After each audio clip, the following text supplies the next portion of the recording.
A banana tree isn't actually a tree at all. It's the world's largest herb, and bananas are just giant berries. By the time you are 40, you will have eaten 10,000 of them. But where did they come from?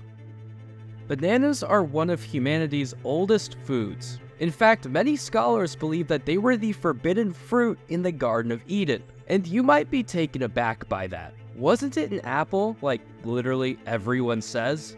Well, actually no. That's a myth that simply occurred because of a misinterpretation of a translation in 400 BC. What we do know for a fact is that the original Bible never actually identified the forbidden fruit. Some think it's a fig because Adam and Eve used fig leaves to cover themselves. However, figs have infamously been confused with bananas throughout all of history. And also, just think about it for a second. Fig leaves are tiny. Why would they be used for clothing when banana leaves have actually been used by humans for clothes for millennia? Hindu mythology straight up places the banana in the Garden of Eden instead of the apple, and in the Quran, the description of their forbidden fruit tree favors bananas far more than figs or apples.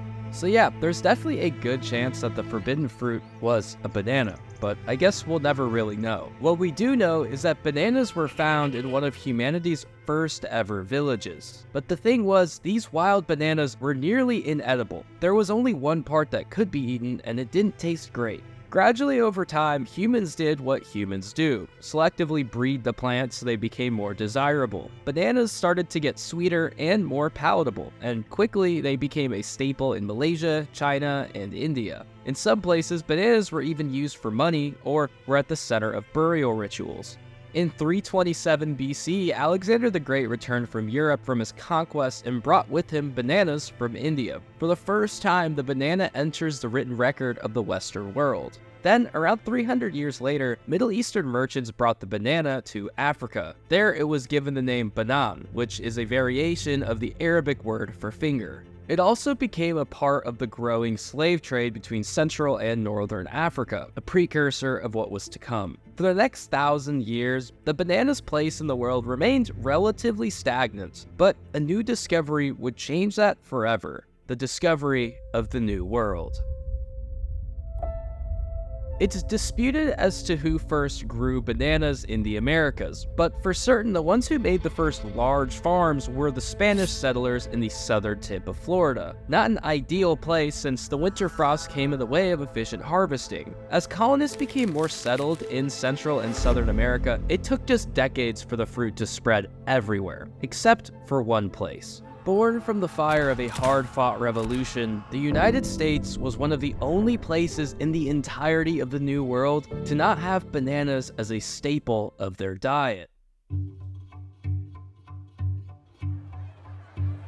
Over 10 million people, 1/5 of the entire US population, visited to marvel at the innovations of a rapidly changing world. Steam engines, mechanical pencils, the telephone, and sausages lathered in a new sauce called Heinz ketchup. Among these behemoth innovations, another item on display at the exhibition was the exotic banana, which recently started to be imported from Jamaica in the aftermath of the American Civil War.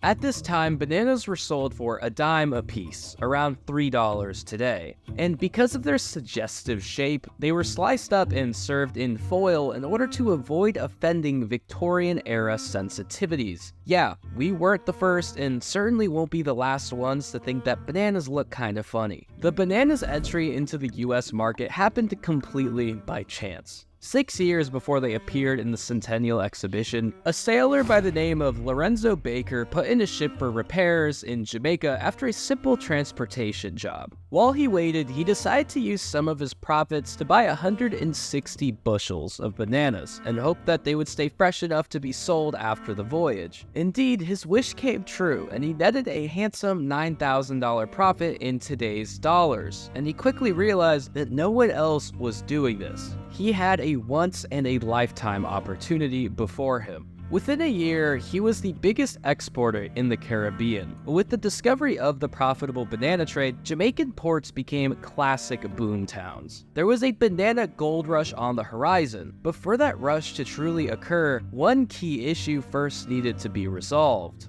Andrew Preston was a man who found himself in Jamaica during the banana boom. More ambitious than his predecessor Lorenzo, Preston quickly found a business partner and raised enough money to start the first ever commercial banana company, Boston Fruit. Preston didn't want bananas to be a delicacy that Americans enjoyed every once in a while. He wanted bananas to be, quote, more popular than apples. But how could that be possible when bananas need to be transported across an ocean, all while apples can literally be grown down the street from the grocery store?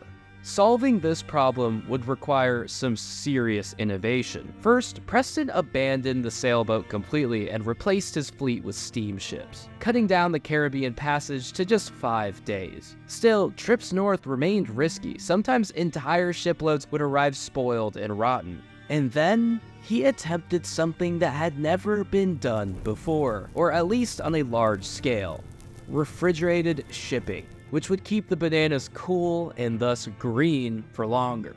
Today, this sounds like a simple endeavor, but refrigeration back then was a completely different beast than what we have now. There was no electric cooling unit connected to a series of vents. Instead, they needed massive blocks of ice, thousands of them.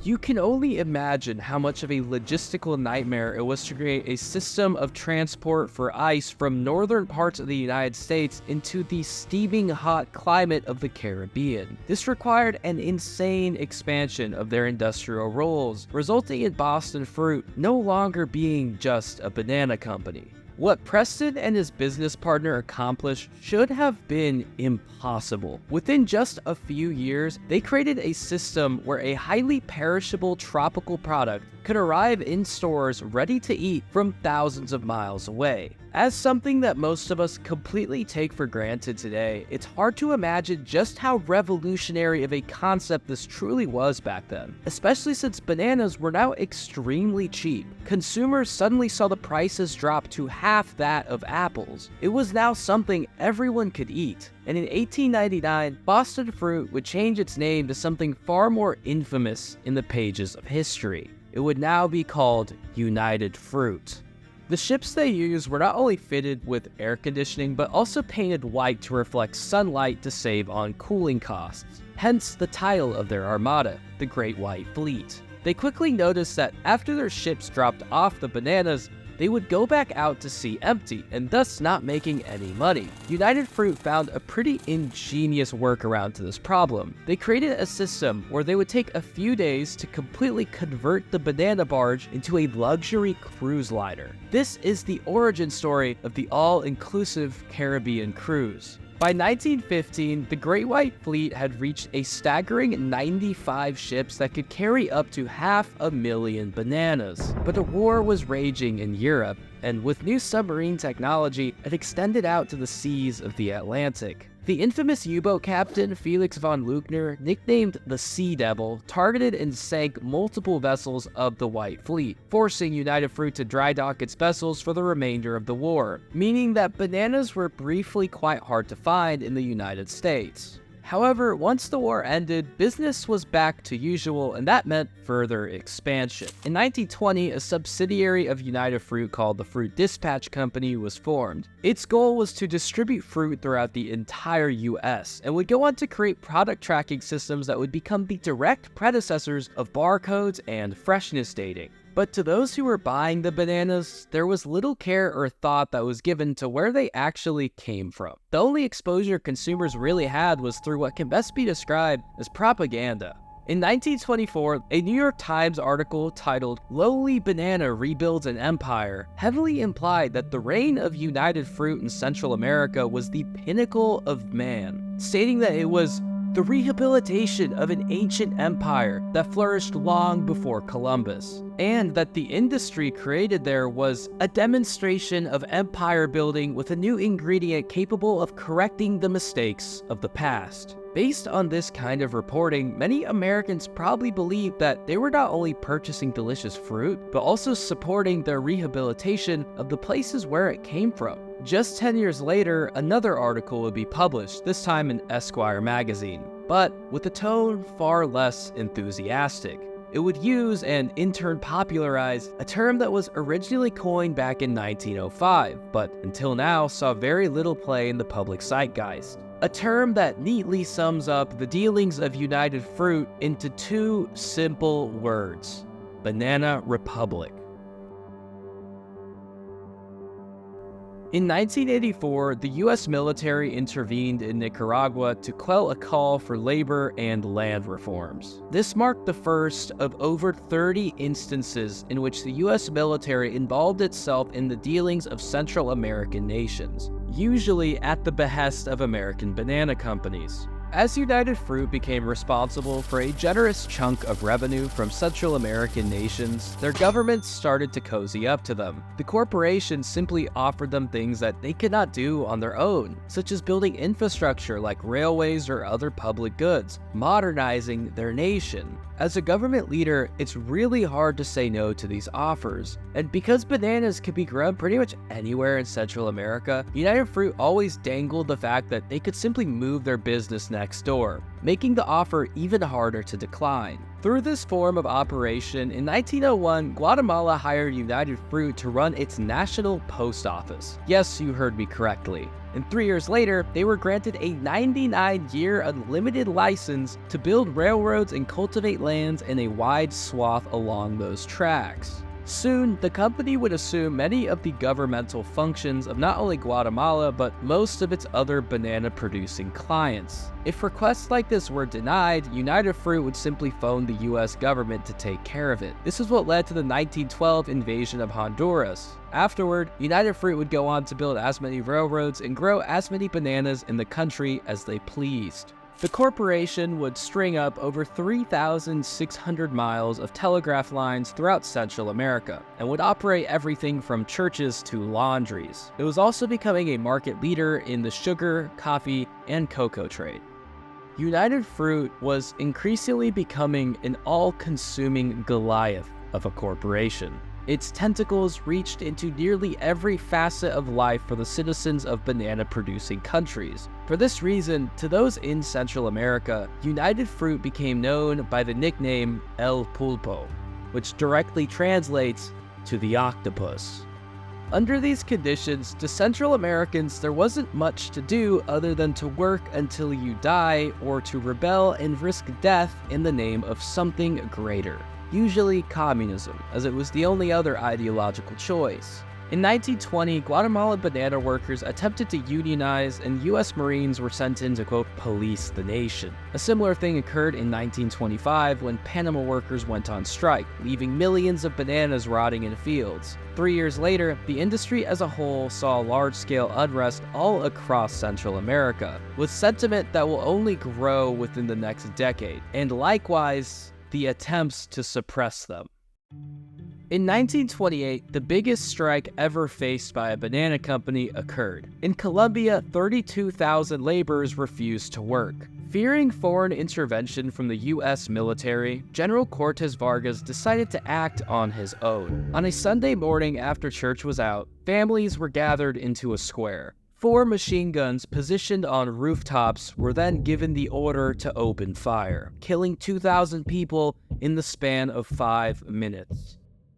In history books, it would go down to be called the Colombian Banana Massacre. Shortly after this occurred, a local US ambassador wrote a memo to his superiors in Washington, and its tone speaks volumes. I have the honor to report that the United Fruit Company told me yesterday that the total number of strikers killed by the Colombian military exceeded 1,000. This massacre drove the country apart. The banana company had gone too far this time. Further civil unrest followed. Political leaders were assassinated, and civil war consumed the country for decades. In the chaos, gangs were able to grab hold of huge swaths of countryside, largely where Colombia remains to this day. Next on the list was Guatemala, where, you guessed it, laborers went on strike. In 1953, United Fruit convinced President Eisenhower to greenlight a coup by using logic that was a precursor to Vietnam-era domino theory. A naval blockade was imposed, bombers flew over the city, and massacres were hidden from the media. The government that was installed would go on to release wave after wave of abuse, assassination, and even genocide, killing anyone who was suspected of being or even of eventually becoming a left-wing sympathizer, leading to over 100,000 Guatemalans to be killed. The most well-known of these events, the 1961 Bay of Pig invasion, the attempt at deposing Fidel Castro, was also partially funded by United Fruit, which lended its fleet to the invasion force. Their motivation? None other than revenge for Castro nationalizing Cuban banana plantations in the wake of his revolution 2 years prior. And there is your crash course on banana republics, which is a rabbit hole you can continue to go down on your own accord. It goes deep, trust me. And during that Banana Republic section, I did skip over a few things that happened at the same time. In 1939, the banana industry would start a propaganda campaign to fight the Banana Republic narrative. They gave millions of educational texts on bananas to schools, most of which were used. That same year, a war started, World War II, which would go on to impact the banana industry tremendously, and not in a good way. At the onset of the war, banana consumption was at an all-time high. The Great Depression had nearly no effect on the industry. However, now the United States on both sides had an ocean between them and their enemies, and that meant that they needed ships to fight, a lot of them. So the banana industry, like many others, had to forfeit much of its fleet to the government, and the Great White Fleet suffered tremendous losses, losing a grand total of 19 ships. The banana industry was on thin ice, but believe it or not, this wouldn't even be their darkest hour. Not even close. Because soon, there was a very real possibility that bananas as we know them would be wiped off the face of the earth. There are hundreds of kinds of bananas. In any market in India or Malaysia, you can find dozens of them. But for countries such as the United States, the greatest banana-consuming nation on Earth, it's only one, the Gross Michael, or the Big Mike. And haven't you ever found it odd that you've never found a seed in a banana? That's basically because they're grown through cloning. Every Big Mike is a genetic twin of one another, and this is great for consistency on the consumer's end, which is why this path is chosen. But if every fruit in a population is the same, if one gets sick, they all get sick. And back in the year of 1900, reports started to come out of the South Pacific of banana plants suddenly dying of a mysterious illness. It would go on to be called Panama disease. The good thing about the disease is that it's geographically locked. It can't spread across oceans on its own. But somehow in 1902, it spread to South America. This was a ticking time bomb. But you might be thinking, isn't there a really simple solution to this? Can't you just swap out the Big Mike with another banana? Well, yes you can, but it's not that easy. It's an understatement to say that there are a lot of factors that make a good banana. Some on the consumer end, such as general taste, sweetness, texture, peelability, color, etc., and some on the industry side, such as the bruisability of the banana, the ripening time, and other factors that can affect transportation and harvesting. Not to mention, they aren't going to swap out this banana for another one that is completely different than the Big Mike. That's a huge risk. They needed one that is so similar that consumers would barely even notice that anything changed. And most importantly, it needed to be immune to Panama disease. Standard Fruit was a smaller, up-and-coming banana company, and they saw an advantage in this. If they could find a new banana before United Fruit did, they could gain a huge advantage over their competitor, not needing to worry about rotten, diseased bananas. In 1910, a laboratory was opened for the purpose of finding this new banana, and after 18 years, they finally started producing lab-bred versions. Then, they found their replacement. It would be called the Cavendish. In 1953, Standard Fruit started growing their new banana, while United Fruit remained in denial. At least until Panama disease got too bad to ignore. With no other choice, the Cavendish saw widespread adoption. The last Big Mike banana to reach the US was in 1965.